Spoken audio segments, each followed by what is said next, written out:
Assalamualaikum warahmatullahi wabarakatuh. Anak-anakku yang dirahmati Allah, masih dalam bab stoikiometri, yaitu penerapan dari berbagai rumus yang kita gunakan pada stoikiometri. Kali ini kita berkenalan dengan rumus empiris atau RE dan rumus molekul atau RM. Nah, sebelumnya kita amati dulu tabel berikut. Tabel ini adalah hubungan antara RE dan RM. Ada zat benzena dengan rumus molekulnya C6H6, rumus empirisnya CH. Etana C2H6, di sini CH3. Etena demikian. Etona C2H2, ini air H2O tetap H2O. Garam NaCl tetap NaCl. Glukosa C6H12O6 CH2O. Nah, tentunya kalian bisa ngamati bahwa kalau pada rumus molekul ini menunjukkan jenis dan jumlah atom-atom unsur dalam satu molekul senyawa. Jadi misalkan di sini glukosa ada 6 atom C, 12 atom H, 6 atom O.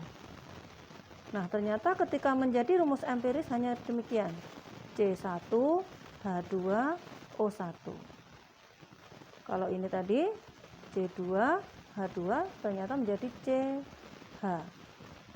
Bagaimana kaitan antara rumus empiris dan rumus molekul? Nah, tentunya kalian juga sudah bisa mengamati bahwa rumus empiris menunjukkan perbandingan paling sederhana atom-atom penyusun senyawa. Jadi kalau ini tadi 6, 12, 6 disederhanakan menjadi 1 banding 2 banding 1. Untuk H2O 2 banding 1. Sudah sederhana. Jadi untuk rumus empirisnya tetap 2 banding 1. Garam NaCl 1 banding 1. Berarti ini rumus empirisnya tetap 1 banding 1 ya. Nah, kita susun dulu formulasinya.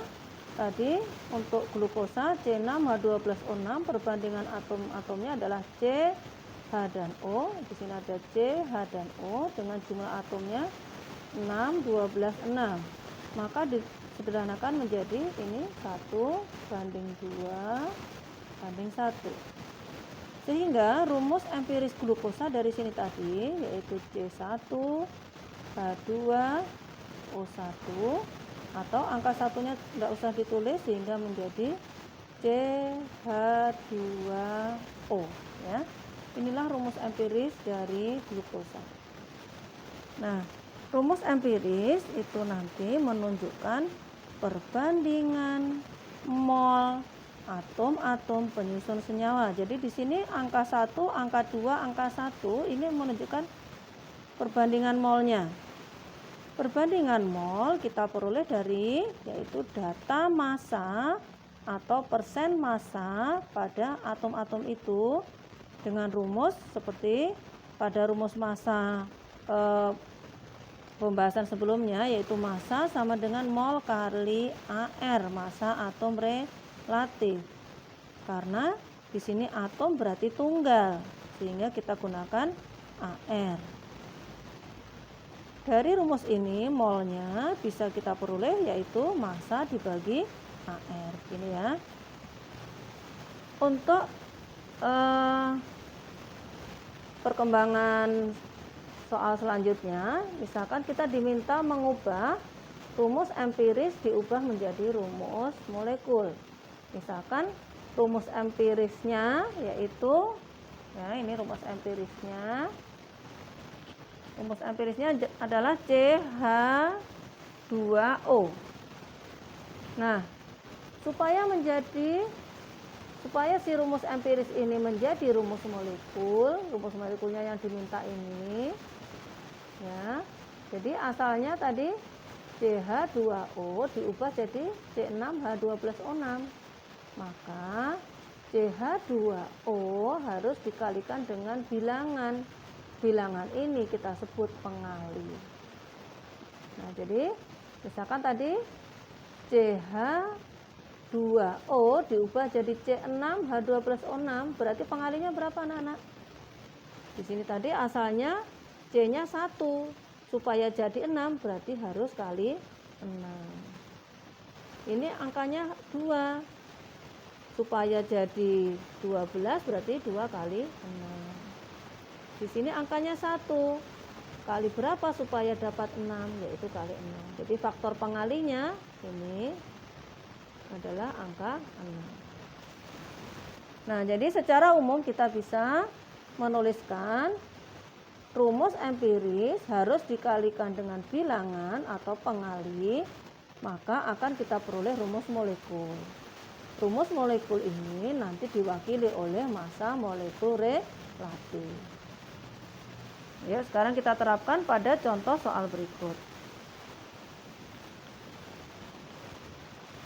Dalam 7,5 gram senyawa hidrokarbon adalah senyawa yang terdiri dari C dan H saja, terdapat 6 gram karbon. Jadi dalam 7,5 ada 6 gram karbon. Berarti H ada berapa H-nya? Nyarinya gimana? Betul ya, jadi 7,5 dikurangi 6, bagus ya.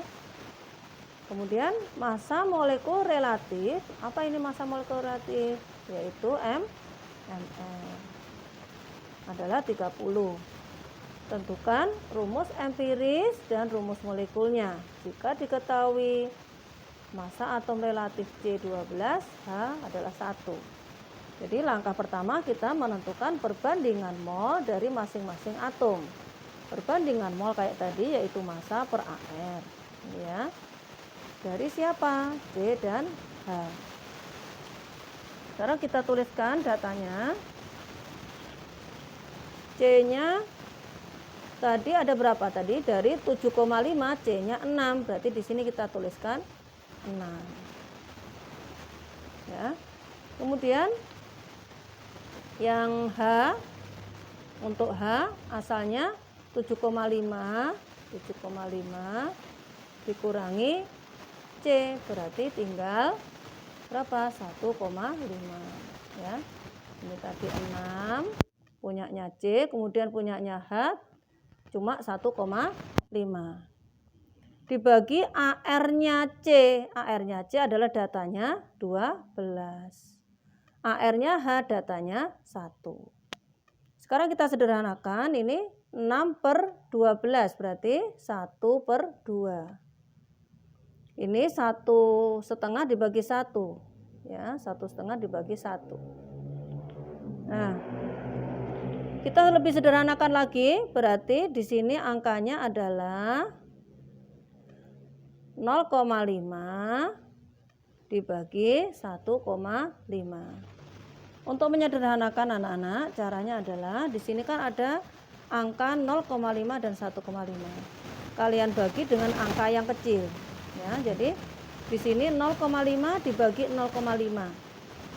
Berapa? 0,5 dibagi 0,5 sama dengan 1 kan? Kemudian di sini 1,5 dibagi 0,5 berarti berapa?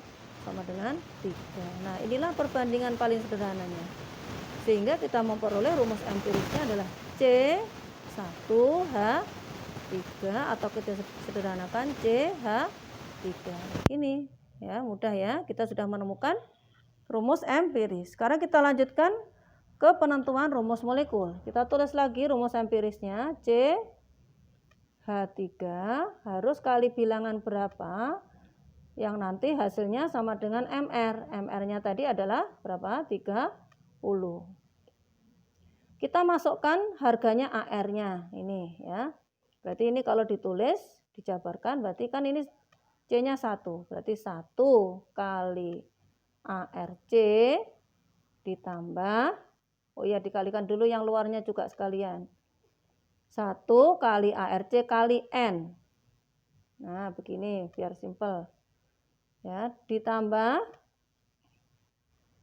3 kali ARH kali N sama dengan 30.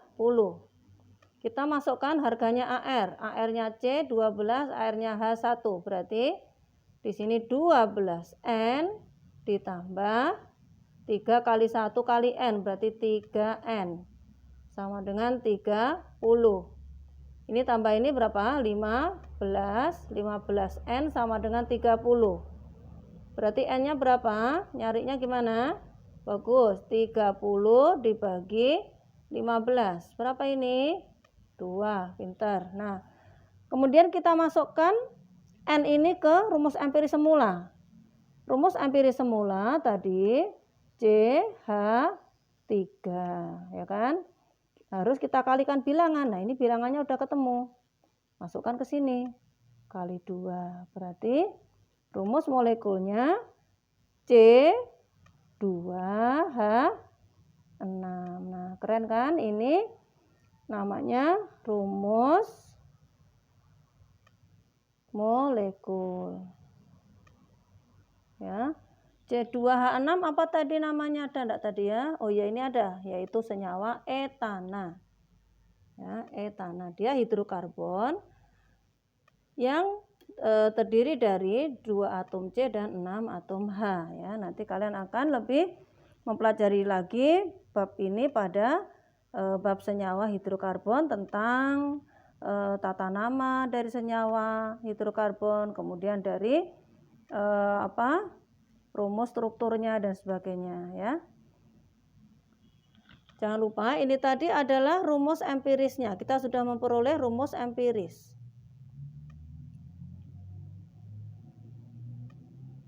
Rumus empirisnya. Jadi angka 1 enggak usah ditulis ya.